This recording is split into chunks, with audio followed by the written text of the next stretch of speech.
I stood frozen in the doorway of Bob's home office, clutching the lottery ticket in my trembling hand. $32 million that suddenly meant absolutely nothing. His voice echoed through the crack in the door, relaxed and warm in a way I hadn't heard in years. "Lila, sweetheart, I'm telling you, she's never gonna know. Margaret's too trusting, too naive." A woman's laugh rippled through the air, young, confident, nothing like mine. "But what if she finds out about us?" "She won't." Bob's chair creaked. "And even if she did, what's that old hag gonna do? She's got nothing without me. No money, no property, nothing. I made sure of that." Old hag. The words hit me like a slap across the face. My chest tightened. The ticket crumpled in my fist. "You really never loved her?" The woman's voice dropped to a whisper, intimate, conspiratorial. Bob laughed. Actually laughed. "Loved her? Lila, I married her because my first wife cleaned me out in the divorce.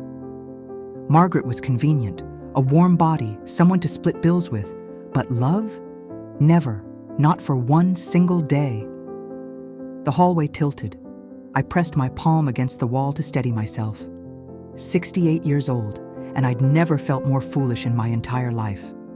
I'd driven 40 minutes through rain, bursting with joy, desperate to share the best news of our lives with the man I thought was my partner, my companion, my husband. "So, when are you finally leaving her?" Lila asked. "Soon, baby. Real soon. Just waiting for the right moment. Maybe after I get my name on that rental property deed she inherited from her sister. Then I'm gone." I should have burst in, should have screamed, should have thrown that ticket in his smug face and demanded answers. But something stopped me, something cold and calculating that I didn't even know lived inside me. Instead, I backed away slowly, carefully, making sure the floorboards didn't creak. My hands shook so badly I nearly dropped my car keys. The roses I'd picked from our garden I'd thought, lay wilted on the passenger seat where I'd left them. I sat in my car in the driveway for 10 minutes, staring at the lottery ticket. $32,000, 32 million reasons to smile. And yet all I felt was a hollow, burning rage spreading through my chest like wildfire. Have you ever had a moment where your entire life just shatters? Where everything you believed about someone, everything you built together, turns out to be a lie? That's where I was.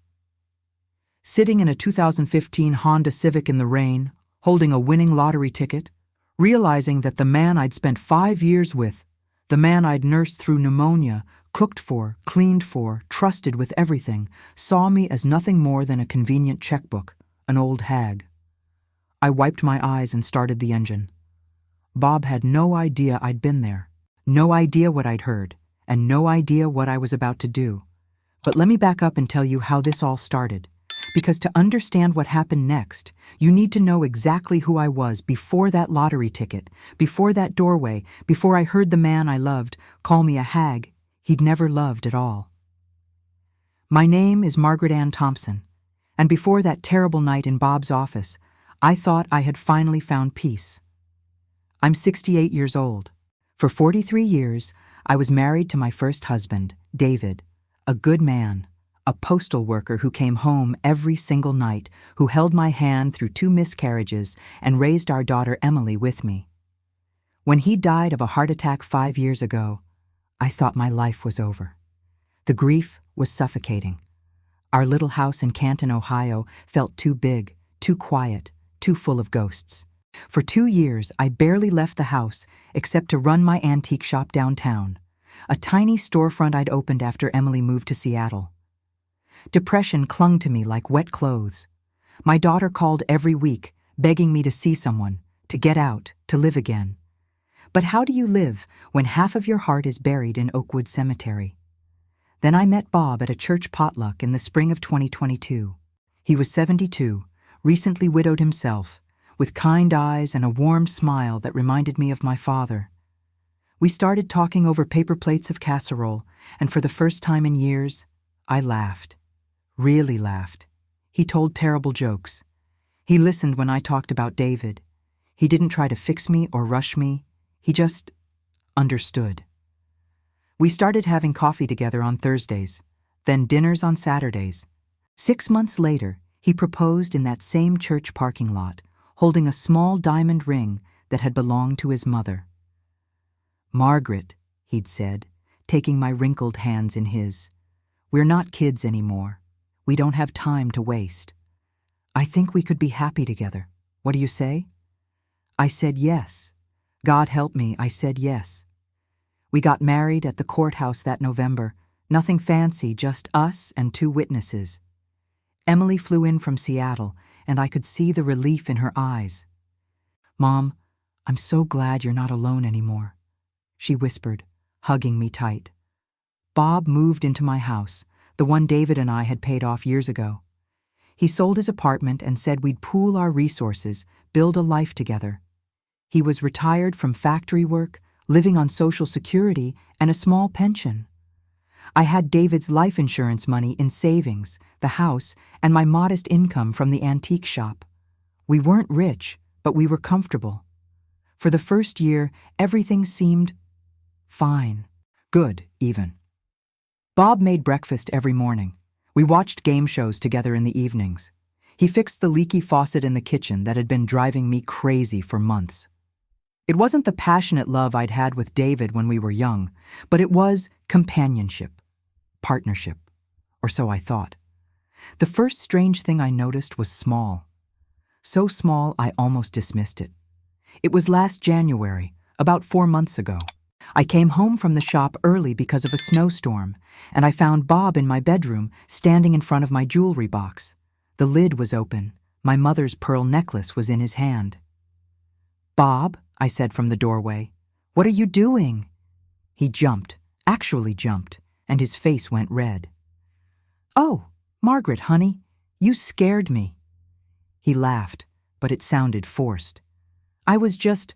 I was thinking maybe we should get this appraised, for insurance purposes. Some of these pieces look valuable." I frowned. "I've had them appraised already, years ago. David insisted on it." Right, of course." He put the necklace back carefully. "I just worry about you, that's all. About us. Want to make sure everything's protected." It made sense, sort of. But something about the way he'd been holding that necklace, the way his hands trembled slightly as he closed the box, it stuck with me. The second incident happened in February. I was balancing my checkbook one evening when I noticed a withdrawal I didn't remember making. $500, cash, from the ATM on Morrison Street. I never used that ATM. It was across town, near Bob's old apartment complex. "Bob, honey?" I called from the kitchen table. "Did you use my debit card last week?" He appeared in the doorway, dish towel in hand. "Your card? No, why?" "There's a $500 withdrawal here that I don't remember." He walked over, looked at the statement, and shrugged. "Margaret, you've been so stressed with the shop, you probably just forgot. You know how it is at our age. Memory gets fuzzy." I stared at him. "My memory isn't fuzzy, Bob." "I'm not saying it is, sweetheart." He kissed the top of my head. "I'm just saying you've got a lot on your mind. It happens to all of us. Hell, last week I couldn't remember where I'd parked the car at the grocery store." I wanted to argue, but a small voice in my head whispered, "What if he's right? What if you are forgetting things?" I let it go. The third thing happened in March, and this one I couldn't ignore. A woman called the house phone on a Tuesday afternoon. I answered, expecting a telemarketer. "Hello?" "Oh." The voice on the other end was young, female, caught off guard. Is Bob there?" "He's at the hardware store. Can I take a message?" There was a long pause. "No, that's okay. I'll call back." "May I ask who's calling?" "Just a friend from his old work. I'll try his cell." She hung up before I could say anything else. When Bob came home an hour later, I mentioned it. "You got a call today, a woman. She said she was a friend from your old job?" His expression didn't change. Probably Linda from accounting. We worked together for years. She calls sometimes to check in. She didn't leave her name. Well, like I said, probably Linda. He started unpacking the hardware bags, his back to me. Nothing to worry about. But I was worried, because something in that woman's voice, the surprise when I answered, the quick excuse, the abrupt goodbye, felt wrong. Have you ever had that feeling?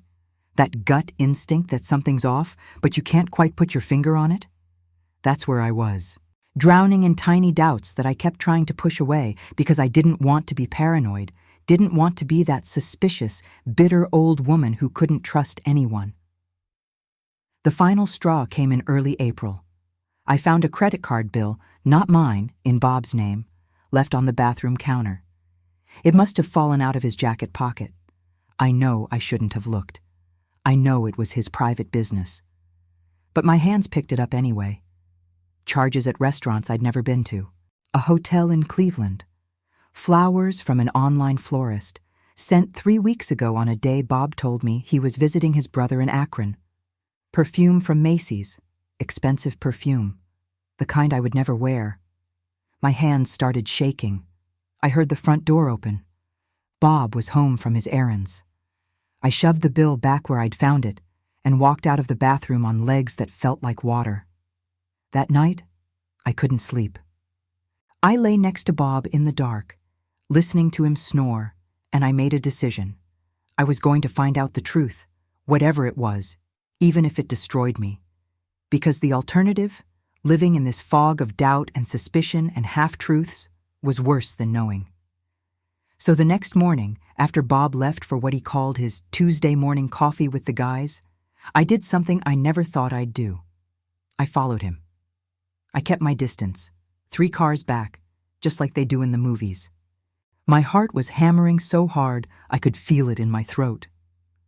Bob's silver Chevy turned left on Maple Street, away from the coffee shop he claimed to visit every Tuesday. Away from anywhere his guys would be. He drove for 20 minutes, out past the strip malls and into a neighborhood I'd only been to once, where his old co-worker's retirement party had been held years ago. Nice houses, manicured lawns, the kind of place where people had money. Bob pulled into the driveway of a small brick townhouse with white shutters and a red door.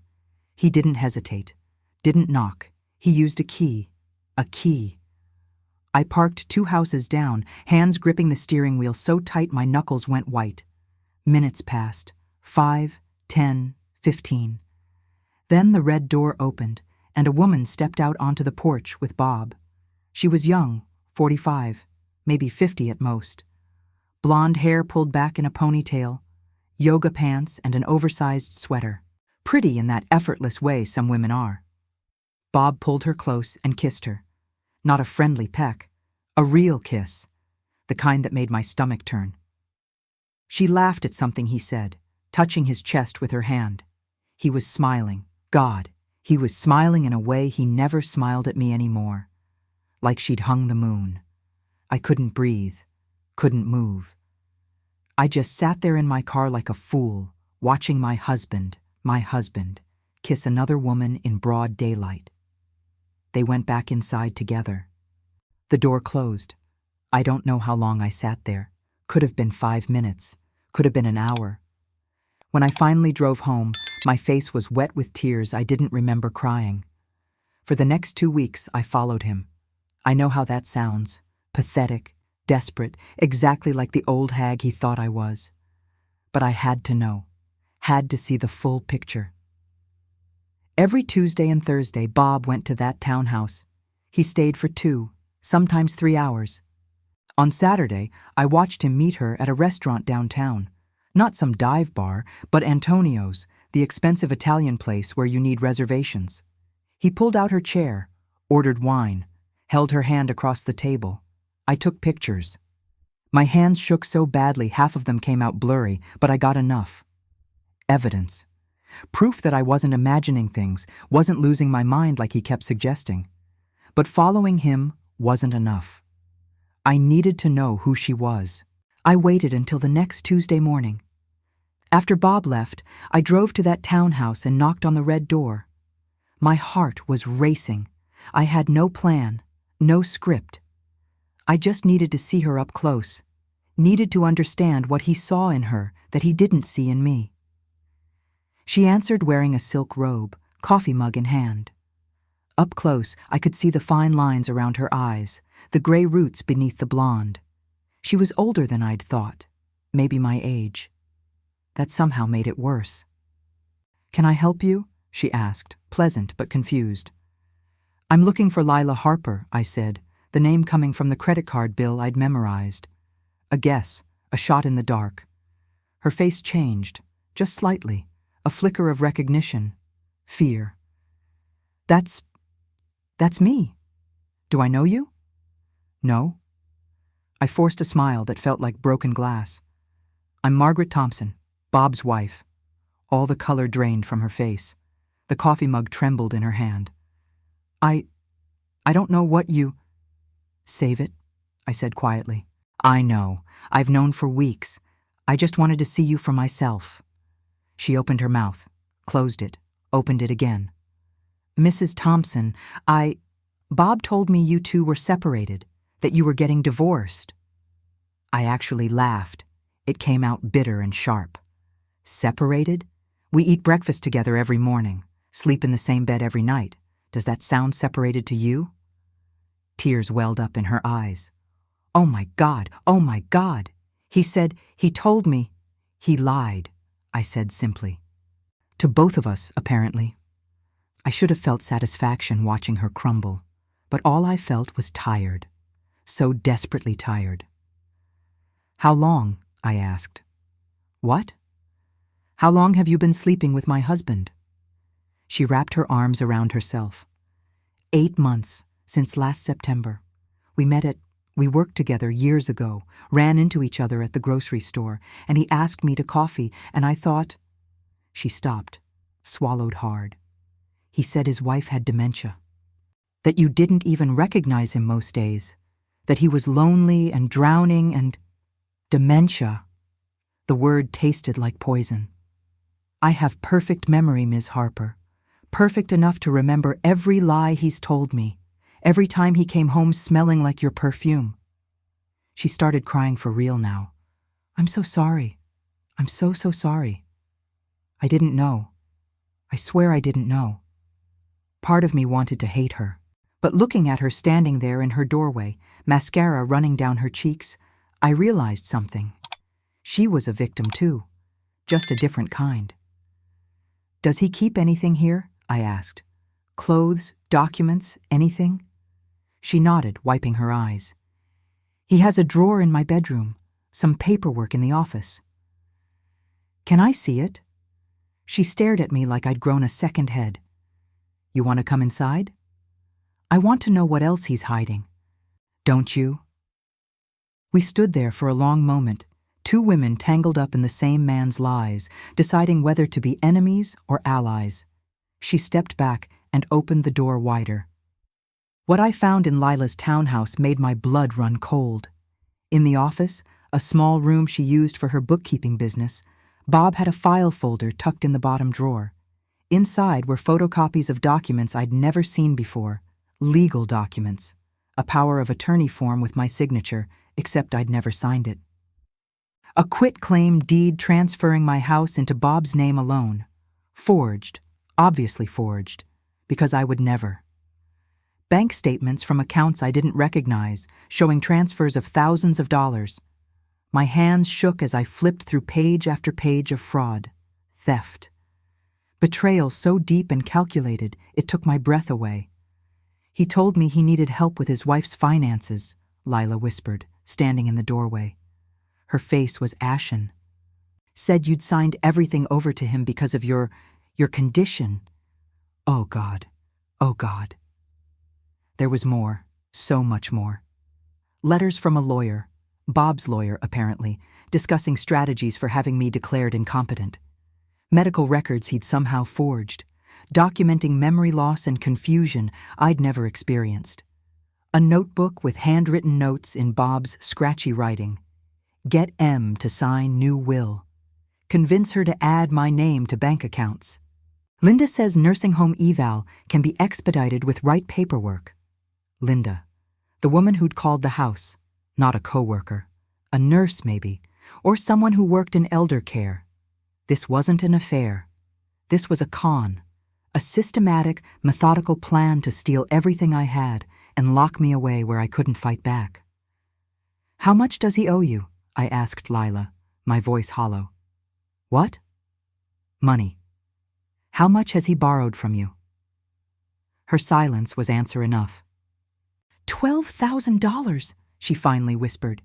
"He said it was for your medical bills. That insurance wasn't covering your treatments." I closed my eyes.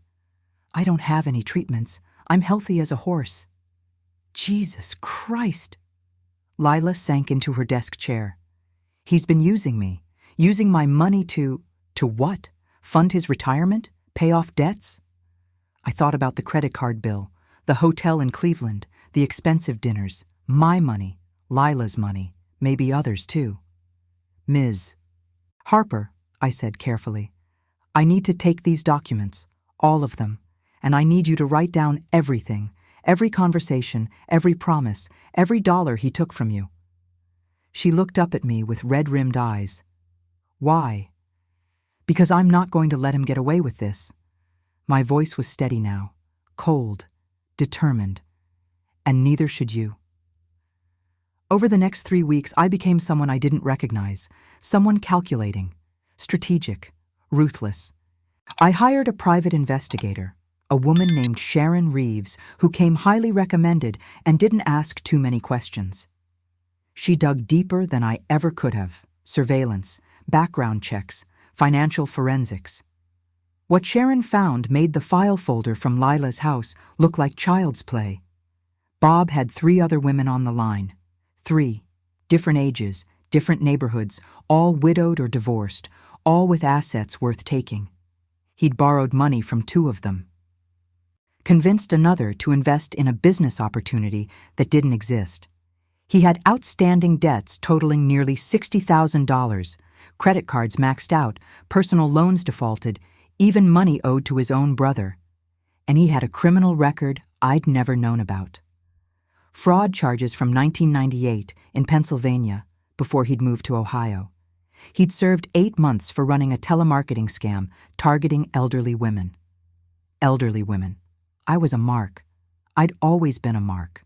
From that very first conversation over casseroles in the church parking lot. Sharon laid it all out in her office one afternoon, photographs and documents spread across her desk like evidence at a crime scene. "Mrs. Thompson," she said gently, "this man is a predator. You're not his first victim, and you wouldn't have been his last. The forged power of attorney alone is felony fraud. Add in the identity theft, the financial exploitation. He's looking at serious prison time if you press charges." "If?" I said. "There's no if, Ms. Reeves. I want him destroyed." She smiled then, a small, grim smile. "Then let's build an airtight case." I didn't confront Bob, not yet. Every day I woke up next to him, made him coffee, smiled when he kissed my cheek before leaving for his errands. Every night I listened to him lie about where he'd been, who he'd seen, what he'd done. And every day I gathered more evidence, recorded conversations using a small device Sharon gave me, documented every suspicious phone call, every unexplained absence, contacted my bank and put fraud alerts on all my accounts, met with an attorney, a sharp woman named Patricia Chen, who specialized in elder abuse. "We can get restraining orders," Patricia said during our second meeting. "Freeze his access to any joint accounts, file criminal charges with the DA's office, sue him in civil court for what he's stolen." "I want all of it," I told her. "Everything." But there was one problem. One massive, glaring problem that kept me up at night. I still loved him. Or I loved the man I thought he was. The one who'd held my hand at David's grave, who'd promised to take care of me, who'd made me believe I wouldn't have to face the rest of my life alone. That man never existed. I knew that now. But grief is a strange thing. It doesn't care about logic or evidence or truth. It was the lottery ticket that changed everything. I'd bought it on a whim at the corner store. $5 I almost didn't spend because Bob had been complaining about money again. Just one ticket, one tiny, stupid hope. When I scratched it off and saw the numbers, I thought I was hallucinating. I checked it 3 times, scanned it on the app 4 times, $32 million, $32 million, and my first thought, my very first, stupid, naive thought, was, Bob and I are saved. We can pay off everything. Start fresh. Be happy. I drove to his office like a woman possessed, bursting with joy, ready to forgive everything because this was our miracle, our second chance. Then I heard him call me an old hag. Heard him laughing with Lila about how he'd never loved me. Heard them plotting how to steal the lottery money before I even had a chance to claim it. That's when the grief died, when the last shred of love turned to ice, and I knew exactly what I was going to do. I didn't go home that night. I couldn't. Instead, I drove to a Holiday Inn 20 miles outside of town and paid cash for a room. I sat on the scratchy bedspread until 3 a.m, that lottery ticket on the nightstand next to me, making plans. Bob had called my cell 6 times, left 4 voicemails. "Margaret, where are you? I'm worried sick. Please call me back." The concern in his voice would have fooled me a week ago. Now it just made my skin crawl. I didn't answer. I had work to do. The next morning, I was waiting outside First National Bank when they unlocked the doors at 9. I marched straight to the manager's desk, a young man named Derek who'd helped me open my savings account years ago. "Mr. Patterson," I said, sitting down without waiting for an invitation, "I need to move some money. Today. Right now." He blinked, startled by my intensity. "Of course, Mrs. Thompson. What kind of transaction are we talking about?" "Everything. I want every dollar in every joint account moved into a new account, one with only my name on it, and I want fraud alerts placed on all my existing accounts immediately." Derek's professional smile faltered. "Mrs. Thompson, if this is a joint account with your husband, I'll need his signature to— My husband is trying to steal from me." I placed the forged power of attorney documents on his desk. "These are fake. My signature was forged. I never authorized any of this. And if you don't help me protect my assets right now, I'll be talking to a lawyer about the bank's liability." His eyes widened as he scanned the documents. Let me get our fraud department on the line, and possibly our legal team." "You do that. I'll wait." It took 4 hours, 3 managers, and a phone call with Patricia Chen, but by 2 o'clock that afternoon, every joint account was frozen. Bob couldn't touch a dime without my explicit authorization.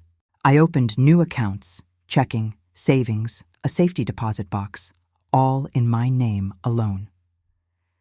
Then I went to the Ohio Lottery Commission office in Cleveland. The woman behind the counter looked like she'd seen everything, but even she raised her eyebrows when I laid that ticket on the counter. "I need to claim this," I said, "but I need it done carefully, legally, protected." $32 million, she said, scanning it. "Congratulations, ma'am. That's life-changing money." "It already has changed my life, just not the way I expected." She walked me through the process, the paperwork, the options, lump sum or annuity, the tax implications. I chose the lump sum, roughly $18 million after federal and state taxes, more money than I'd ever dreamed of having. But I didn't want Bob to know. Not yet. "Is there any way to delay the public announcement?" I asked. She shook her head. "Ohio law requires lottery winners over a certain amount to be publicly identified. But we can hold off on the press release for a few weeks if you need time to get your affairs in order. Hire a financial advisor, that kind of thing." "I need 2 weeks, maybe 3. I'll see what I can do." I signed the paperwork with shaking hands. In 2 weeks, the money would be deposited into my new account. 2 weeks to prepare. 2 weeks before Bob found out that the old hag he'd never loved was now worth $18 million. Patricia Chen didn't waste time. Within 48 hours, She'd filed for a restraining order based on the forged documents and evidence of financial exploitation. She contacted the district attorney's office about pressing criminal charges. She froze the quitclaim deed on my house. Turned out Bob had actually filed it, but it hadn't been processed yet. Another few days, and my home would have been in his name alone. "You got out just in time," Patricia said during our meeting on Thursday. "If he'd succeeded in having you declared incompetent, reversing that would have taken years, thousands of dollars in legal fees. You might never have gotten your autonomy back." The thought made me physically ill. Locked in some nursing home, Bob controlling every aspect of my life, draining my accounts while I rotted away in a facility I didn't need. "What about the other women?" I asked. "Lila and the others Sharon found. Can they press charges too?" "Absolutely. And their testimony will strengthen your case. The DA loves a pattern, shows intent, premeditation." I thought about Lila crying in her doorway, the other women Bob had conned. We were all somebody's mother, somebody's grandmother, all vulnerable in ways that predators like Bob could smell. "I want to talk to them," I said. "All of them." Patricia frowned. "Margaret, I'm not sure that's wise. It could complicate—" "I don't care about complications. These women deserve to know the truth."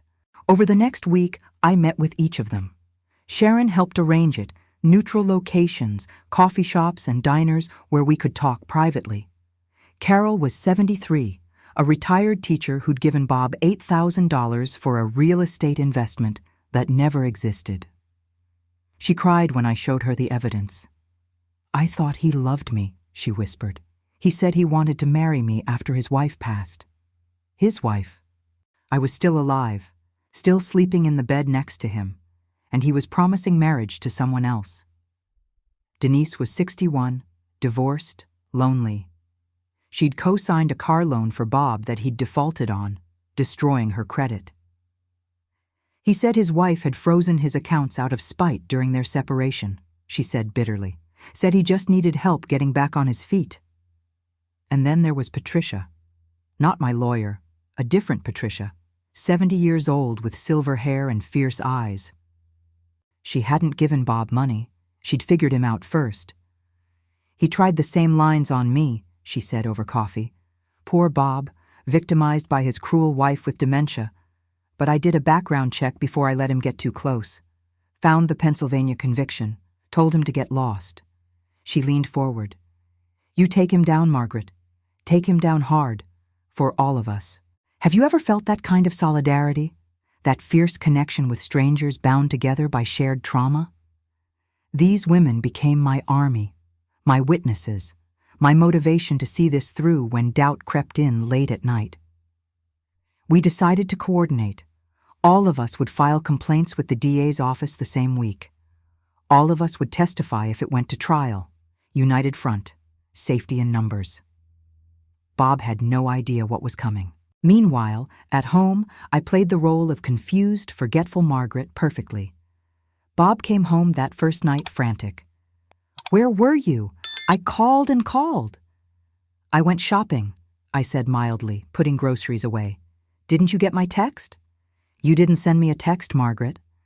I pulled out my phone, frowning at the screen. "Oh, I thought I did. I'm sorry, honey. You know how I get mixed up with this thing sometimes."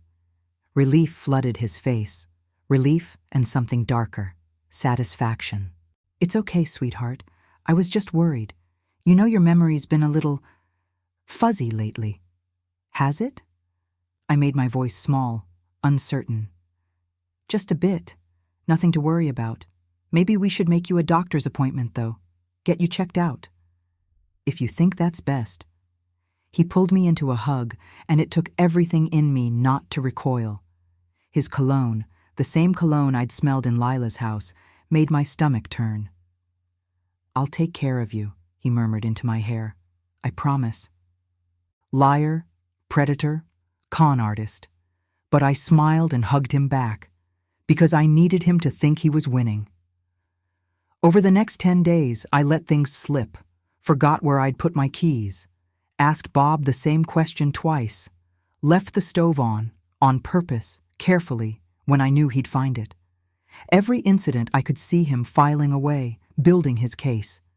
He started making calls when he thought I was asleep. Whispered conversations about assessment forms and facility tours and expediting the evaluation process. I recorded every word. He brought Lila to the house one afternoon when he thought I was at the antique shop. I'd closed early and parked down the street, watched them through the window, walking through my rooms, Lila pointing at furniture and artwork, shopping for what they'd keep, what they'd sell. I took pictures, added them to the growing file. Patricia was building a case that would bury him.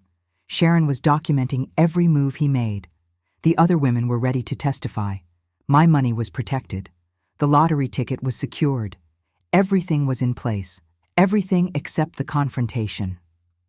"When do you want to do this?" Patricia asked during our final strategy meeting. "The restraining order hearing is scheduled for next Thursday. We can serve him the papers any time." I thought about it. About Bob sleeping next to me, completely unaware that his entire scheme was crumbling. About Lila, who'd stopped calling after our conversation. She'd agreed to cooperate with the DA in exchange for immunity. About the lottery announcement that would go public in 72 hours. "I want to do it myself," I said, face to face. "I want him to know that I know everything, that he didn't break me." Patricia frowned. "Margaret, that's not advisable. He could become violent, unpredictable. I'll have witnesses. I'll do it in a public place. But I need to look him in the eye when his world falls apart, the way he planned to do to me." Sharon, sitting in the corner, spoke up quietly. "What if we're there, hidden, recording, just in case?" "I can arrange for a police presence nearby," Patricia added reluctantly. "Plainclothes officers. If things escalate, they can intervene immediately." I nodded. "Then it's settled. This Friday, the day the lottery announcement goes public. I'll invite him to dinner at Antonio's. The same restaurant where he'd taken Lila, where he'd spent my money on another woman. Poetic justice." "And then?" Patricia asked. "And then I show him what this old hag is really capable of." Friday morning arrived with unseasonable warmth. I woke up at 5:30, Bob still snoring beside me, and for the first time in months I felt calm. Clear. The kind of clarity that comes when you've finally stopped being afraid. I made coffee in the kitchen while dawn light filtered through the curtains. My phone buzzed with a text from Patricia. "Papers are ready. Officers in position by 6 p.m. You sure about this?" "Absolutely," I typed back. At 7, Bob shuffled into the kitchen in his bathrobe, yawning. "Morning, honey. You're up early." "Couldn't sleep," I said, handing him his coffee. "I was thinking, why don't we go out to dinner tonight? Antonio's. My treat. We haven't done anything special in so long." His eyebrows rose. "Antonio's? That's expensive, Margaret." "I know, but I've been saving a little from the shop. I want to celebrate us. Celebrate making it through this difficult year together." The lie tasted like ash, but my voice stayed steady. Something flickered across his face. Guilt, maybe, or calculation. "That sounds wonderful, sweetheart. 7 o'clock? Perfect." He kissed my cheek and headed for the shower. The moment I heard the water running, I checked my phone again. The Ohio Lottery Commission's press release was scheduled to go live at noon. In 5 hours, Bob would know I'd won. In 12 hours, he'd know everything else. At 11:45, I was at the antique shop pretending to organize inventory when my phone started ringing. Emily, my daughter. "Mom? Mom? Is it true? Did you actually win the lottery?" My heart sank. "How did you—" "It's on the news. They're saying a Canton woman won $32 million. Margaret Thompson of Willow Street. Mom, that's you." So much for the 2-week delay. Someone at the commission must have leaked it early. "Emily, honey, I need you to listen to me very carefully." I kept my voice low, even though the shop was empty. "Yes, I won. But there's something else going on. Something with Bob. I can't explain everything right now, but I need you to trust me. Can you do that? Silence on the other end. Then, Mom, what's happening? Are you safe? I'm safe. I'm handling it. But I might need you in the next few days, okay? I might need you to fly home. I can get a flight tonight. Not yet. I'll call you tomorrow, I promise. I love you. Mom, I have to go. Trust me, baby. Please. I hung up before she could argue. My hands were shaking. The press release was out, which meant Bob knew or was about to know. I locked up the shop and drove home, my heart hammering the entire way. Bob's truck was in the driveway when I pulled up. I could see him through the kitchen window pacing, phone pressed to his ear. Even from outside I could read his body language, agitated, frantic. I took a deep breath and walked inside. He whirled around when I opened the door. His face was flushed, eyes wild. Margaret, is it true? Is what true? I set my purse down calmly. The lottery! They're saying on the news that you won $32 million. I met his eyes. Yes, I won. For a split second, pure greed flashed across his face. Then it transformed into joy, fake, manufactured joy that might have fooled me once upon a time. He rushed forward and grabbed my hands. Oh my God, Margaret! We're rich! We're actually rich! This is incredible! This is... He was talking so fast, he was nearly hyperventilating. We need to call a lawyer, a financial advisor. We need to protect this money, make sure it's already protected, I said quietly. He stopped, blinked. What? I claimed it 2 weeks ago. It's in a secure account, all taken care of. His smile faltered. 2 weeks? Why didn't you tell me? I needed time to think, to plan. I pulled my hands away from his. Bob, we still have our dinner reservation, don't we? Let's talk about everything there. Somewhere nice, somewhere we can really celebrate properly. I could see him thinking, calculating, probably wondering why I seemed so calm, why I wasn't jumping up and down with excitement. But the promise of $32 million was too tempting to question too carefully. Of course, he said, forcing the smile back. Of course, you're right. Antonio's at 7. We'll toast to our future. Your future, I thought. What's left of it? I spent the afternoon getting ready with meticulous care, showered, did my hair and makeup, put on the navy dress David had always loved, the one I'd worn to our 40th anniversary dinner. Pearl earrings, the wedding ring from my first marriage, not the cheap band Bob had given me. Armor. All of it was armor. At 6:30, Bob came downstairs in his best suit, reeking of cologne. He was nervous. I could see it in the way he kept adjusting his tie, checking his phone. You look beautiful, he said, and I wondered if he'd ever meant those words, even once. Thank you. Shall we go? We drove separately, I insisted, claiming I had to drop something at the shop afterward. In reality, I needed an escape route, needed to control my own exit.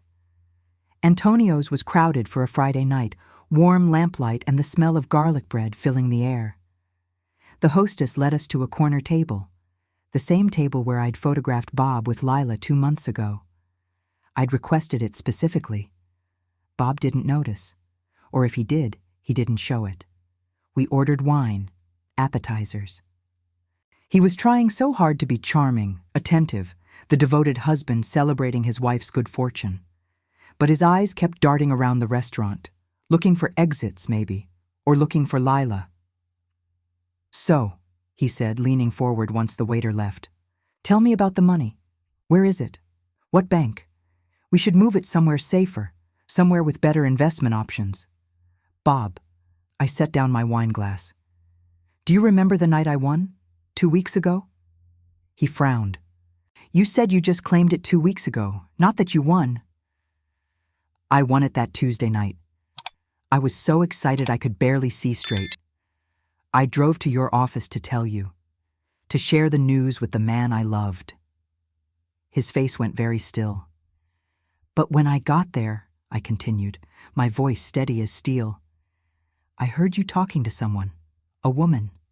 Lila, I believe her name was. All the color drained from his face. Margaret, I heard you call me an old hag. Heard you tell her you'd never loved me. Heard you plotting how to steal my lottery winnings before I even knew I'd won.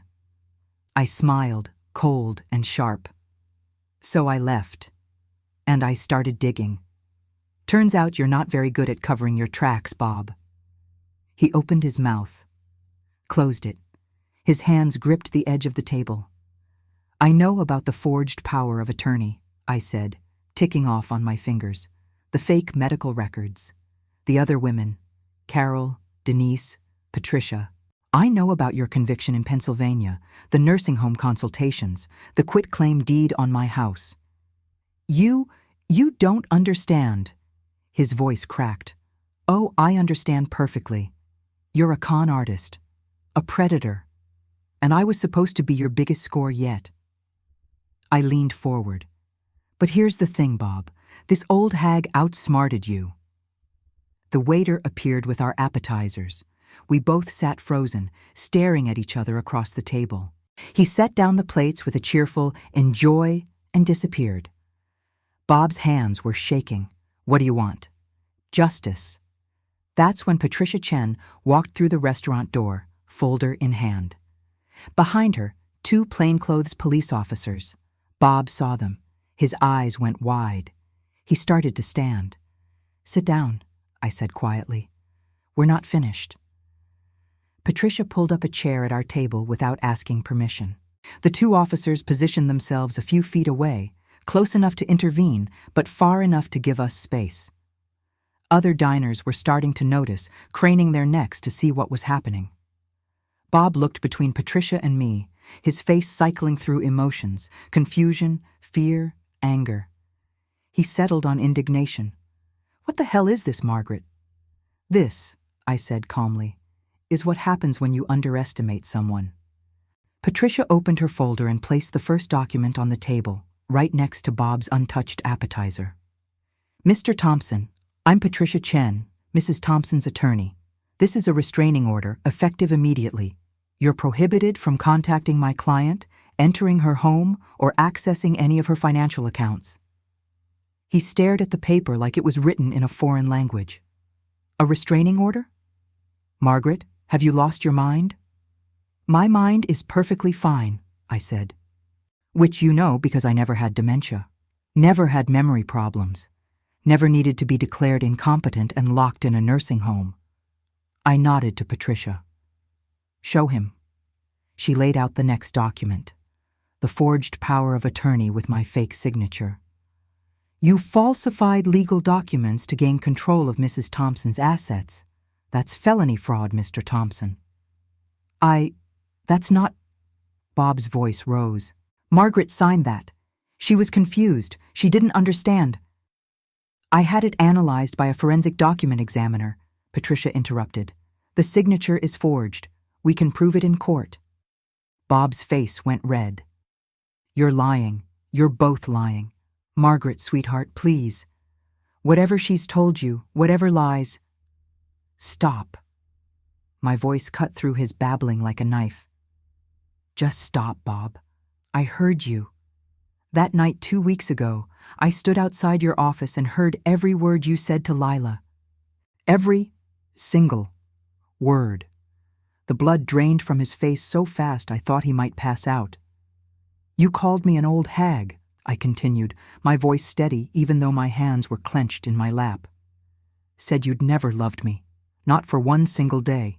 Laughed about how trusting and naive I was. How easy it would be to steal the lottery money and dump me in a facility where I'd rot away while you lived the good life. I didn't mean... It wasn't...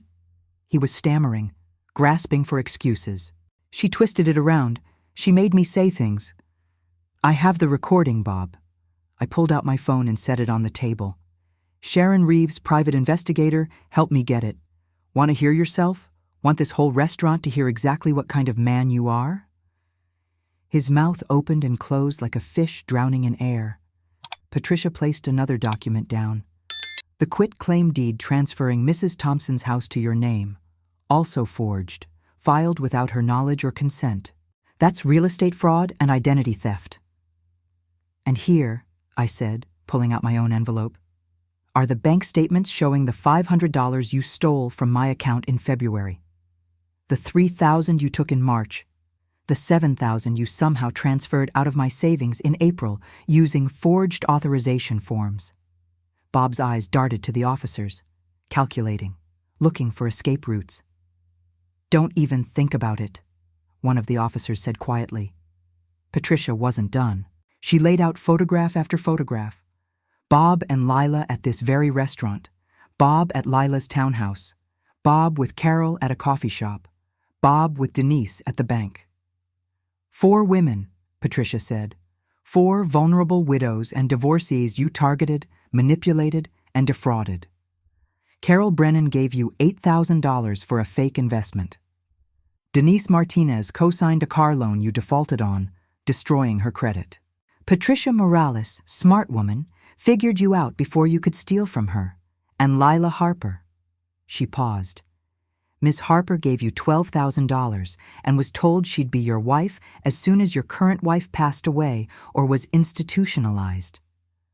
They're all prepared to testify, I added. All of them. We've coordinated with the district attorney's office. You're not just dealing with me, Bob. You're dealing with all of us. He shook his head frantically. No, you don't understand. I was in debt. I had bills. My brother needed money, and I was just trying to help everyone, and it got out of control. Your brother? I actually laughed. It came out bitter and sharp. Your brother who you owe $6,000 to? The brother who told Sharon Reeves that you've been a con artist your whole life? Patricia laid down the final document, the background check showing Bob's 1998 conviction in Pennsylvania. Fraud targeting elderly women. You served 8 months, got out, changed your name from Robert Talbot to Robert Thompson, moved to Ohio, and started over. Same con, different victims. The table had become a battlefield of evidence, papers everywhere, each one another nail in Bob's coffin. He looked at them, looked at me, and something in him broke. Margaret. His voice cracked. Real tears were welling up in his eyes now. Please, I know I made mistakes, but we can work this out. We can go to counseling. I can make this right. You called me an old hag. I leaned forward, holding his gaze. You said you never loved me. You were going to have me declared incompetent and locked away. You were going to steal everything I had and abandon me to die alone in some facility, confused and terrified, thinking I was losing my mind when the only thing I was losing was you. Systematically, deliberately destroying me. I didn't mean it, he whispered. I was just venting. I was frustrated. Lila was pressuring me. Don't you dare blame her. You're the predator here. You're the one who targeted me at church, Bob, knowing I was grieving and vulnerable. You studied me, learned what I needed to hear, became exactly what I was looking for. My voice dropped to barely above a whisper. You wore my dead husband's face like a mask. The officers stepped closer. One of them spoke into his radio quietly. Bob's desperation was escalating. He reached across the table, trying to grab my hand. $32 million, Margaret. Think about it. We could split it. I'll sign whatever you want. I'll go away. You'll never have to see me again. Just give me half and I'm gone. I pulled my hand back like he'd burned me. You think this is about money? Isn't it always? His mask was completely off now. No more fake tears, no more pleading husband. Just cold calculation. You want me gone? Fine. 10 million. That's all I'm asking. 10 million and you never see me again. You're not getting a single penny. I stood up, looking down at him. Not from me, not from Lila, not from Carol or Denise or anyone else you've hurt. Patricia, would you like to do the honors? She nodded and gestured to the officers. Mr. Thompson, you're under arrest for fraud, identity theft, forgery, and elder abuse. You have the right to remain silent. Bob stood so fast, his chair fell backward with a crash. The entire restaurant went silent, everyone staring. "This is insane. You can't arrest me for trying to take care of my wife. She's confused. She's being manipulated by these people. Margaret, tell them. Tell them you're not thinking clearly." One of the officers moved behind him, reaching for handcuffs. "Sir, you need to calm down." "Get your hands off me." Bob's voice was rising to a shout. "Margaret, Margaret, after everything I've done for you, I gave up my whole life to take care of you. You gave up nothing." I was surprised by how calm I sounded, how steady. "You saw a lonely widow with assets, and you moved in like a vulture. But the difference between you and an actual vulture, Bob, vultures only eat what's already dead. You wanted to kill me first." The officer cuffed his hands behind his back. Bob was still shouting, making a scene, drawing every eye in the restaurant. "You'll regret this. That money should be half mine. I'm your husband." "You were never my husband," I said quietly. "You were a con, a lie, a predator in a nice suit." As they walked him toward the door, Bob twisted around, his face contorted with rage. "You stupid old bitch. You think you've won? You think this is over? I'll fight this. I'll take everything you have." "Mr. Thompson," Patricia called after him, her voice sharp. "You should know that in addition to criminal charges, Mrs. Thompson is filing a civil suit for every dollar you've stolen, plus damages. We're also pursuing charges for conspiracy to commit elder abuse, attempted conservatorship fraud, and filing false medical reports. You're looking at 15 to 20 years in prison." Bob stopped struggling. The reality was finally sinking in. "And one more thing," I said, my voice carrying across the now silent restaurant. "That lottery ticket? I won it the night I was supposed to share my joy with you. The night you broke my heart into 1,000 pieces. So thank you, Bob. Thank you for showing me exactly who you were before I made the mistake of sharing a single dollar with you." They led him out in handcuffs, still shouting threats and accusations. The restaurant door closed behind them, muffling his voice. I sank back into my chair, my legs suddenly weak. Patricia squeezed my shoulder. "You did it," she said softly. "It's over." But it wasn't. Not quite. The other diners were still staring, whispering. I could see phones out, probably filming, definitely texting. By tomorrow, this would be all over social media. Canton lottery winner has husband arrested at Italian restaurant. The manager appeared, wringing his hands. "Mrs. Thompson, I'm so sorry for the disturbance. Your meal is on the house, of course, and if there's anything—" "Actually," I said, standing up and addressing the entire restaurant, my voice clear and strong, "I'd like to say something, if you don't mind." The room went even quieter, if that was possible. "My name is Margaret Thompson. I'm 68 years old. 2 weeks ago, I won $32 million in the lottery. Tonight, I had my husband arrested for trying to steal it." I paused, looking around at all the faces, young, old, shocked, sympathetic. If you're watching from home on someone's Facebook video, if you're a woman living alone, if you're recently widowed or divorced, please hear me. Predators like Bob Thompson are real. They target vulnerable people. They're charming and patient, and they study you like a textbook. Someone started clapping, then someone else. Then the entire restaurant was applauding, some people standing. I felt tears prick my eyes, not sad tears. Something else. Something that felt like freedom. "Don't let anyone make you feel weak for being trusting," I continued. "Don't let anyone gaslight you into thinking you're confused or forgetful or incompetent. If something feels wrong, it probably is. Trust your gut. Ask questions. And never, ever let someone convince you that you're too old to fight back." The applause grew louder. Patricia was smiling. Even the manager was wiping his eyes. I picked up my purse and turned to Patricia. "Let's go home. I have a daughter to call, a case to build, and $18 million to figure out what to do with." As we walked out of Antonio's into the cool evening air, I heard my phone buzzing, text after text. Emily, friends from church, people I hadn't spoken to in years. The news was spreading, but the only message I opened was from Lila. "Thank you. Thank you for saving me too." I stood on the sidewalk, breathing in the night air, feeling lighter than I had in months. Bob was gone. The money was safe. The truth was out. And for the first time since David died, I felt like myself again. 3 months later, I was standing on the back deck of my new house, watching the sun rise over Lake Erie with a cup of coffee in my hands.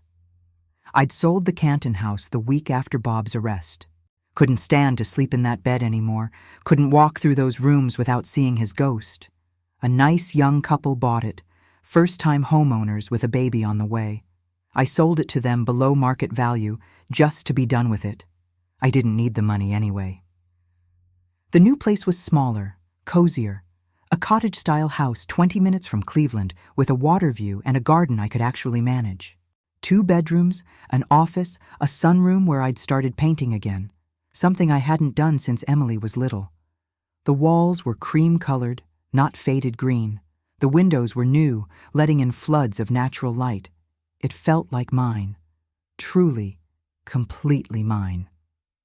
Emily had flown home the day after the arrest and stayed for 2 weeks, helping me pack, holding me when I cried, celebrating with me when the prosecutor called with updates. She was back in Seattle now, but we talked every day. Real conversations, not the careful, distant check-ins we'd had for years. "Mom," she'd said before boarding her flight home, hugging me tight, "I'm so proud of you. You're the strongest person I know." I didn't feel strong. Most days I just felt tired and sad and relieved in equal measure.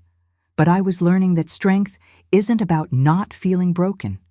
It's about putting yourself back together piece by piece. The legal proceedings had moved faster than I expected. Bob tried to fight the charges at first, hired a lawyer with money he didn't have, claimed I'd fabricated everything out of spite over the lottery winnings. But the evidence was overwhelming. The forged documents, the recordings, the testimony from Lila, Carol, Denise, and 2 other women Sharon's investigation had uncovered. In the end, he took a plea deal. 15 years for fraud, identity theft, elder abuse, and conspiracy. 15 years in a state prison where he'd be the old man, vulnerable and alone, dependent on the mercy of others. I didn't attend the sentencing hearing. Patricia went on my behalf and called me afterward.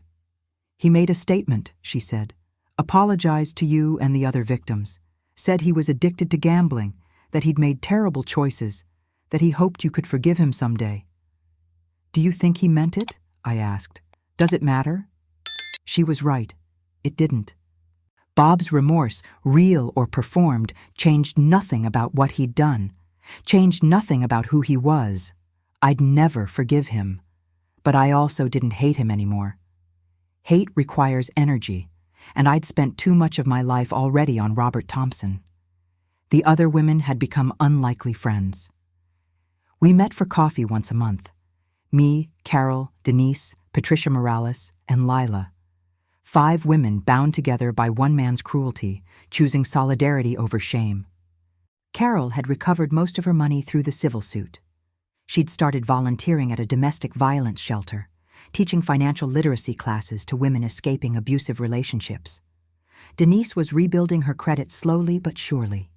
She'd met someone new, a kind man who owned a bookstore and didn't ask her for a dime. Patricia Morales had become something of a mentor to me, teaching me how to spot red flags, how to protect myself, how to exist in the world as a wealthy single woman without becoming a target again. And Lila was probably the most changed. She'd lost $12,000 and gained a hard-won wisdom. She'd gone back to school for her accounting degree, joined a support group for fraud victims, and wrote me a letter I kept in my desk drawer. "Dear Margaret," it began. "I'll never stop being sorry for my part in what happened to you. I was lonely and foolish, and I believed a liar. You had every right to destroy me along with Bob, but instead you offered me grace. I'm trying to become someone worthy of that grace. Thank you for seeing me as a victim instead of a villain. Thank you for saving my life." I'd framed it, not because I wanted to remember the pain, but because I wanted to remember the healing. The lottery money had changed my life in ways I never expected. $18 million, minus taxes, minus the money I'd set aside for Emily's future, minus the donations I'd made to elder abuse prevention organizations and women's shelters. I still had more than I could spend in 3 lifetimes. I'd bought this house, set up a trust fund for my future grandchildren. Emily was engaged now, happy, building a life in Seattle with a man who treated her like gold. I'd paid off the mortgages for Carol and Denise as a surprise, anonymously, just because I could. Donated $500,000 to the church where I'd met Bob, earmarked specifically for senior services and fraud prevention education. And I'd started a foundation. The Margaret Thompson Foundation for Elder Justice, dedicated to helping victims of financial exploitation get legal representation and emotional support. Patricia Chen was on the board. So was Sharon Reeves. We'd already helped 17 people in 3 months. Turns out, Bob had done me a favor in the cruelest possible way. He'd shown me my purpose, my calling, the reason I'd survived David's death and Bob's betrayal and won that lottery ticket on that specific Tuesday night. I was meant to fight for people like me. People like Carol and Denise and Lila. People who'd been chewed up and spit out by con artists who saw kindness as weakness. Sometimes, late at night, I still thought about that moment in Bob's office doorway. The roses wilting in my car. The lottery ticket crumpled in my fist. The sound of him calling me an old hag he'd never loved. It still hurt. Probably always would. You don't erase 43 years of trusting the wrong person overnight. But I'd learned something crucial. Betrayal doesn't have to define you. It can refine you instead. I was 68 years old. I'd buried one husband I loved and prosecuted another who'd tried to destroy me. I'd won the lottery and lost my faith in romance and found a community of warrior women who understood exactly what I'd survived. I was lonely sometimes. The house was quiet, the bed was empty, but I was also free. Free from lies, from manipulation, from someone systematically erasing my autonomy piece by piece. Would I ever date again? Maybe, maybe not. For now, I was learning to be enough all by myself. Learning that happiness doesn't require a partner. It requires safety, purpose, and the courage to keep going even when your heart is broken. If you're watching this from wherever you are in the world, Ohio or Oregon or somewhere I've never been, I want you to hear me clearly. You are not too old to start over. You are not too trusting to deserve respect. You are not confused or forgetful or incompetent just because someone tells you that you are. If something feels wrong, investigate. If someone tries to isolate you from friends and family, run. If anyone, husband, child, caregiver, anyone, starts controlling your money or your medical decisions without your explicit, informed consent, fight back. Get a lawyer. Call the police. Reach out to elder abuse hotlines.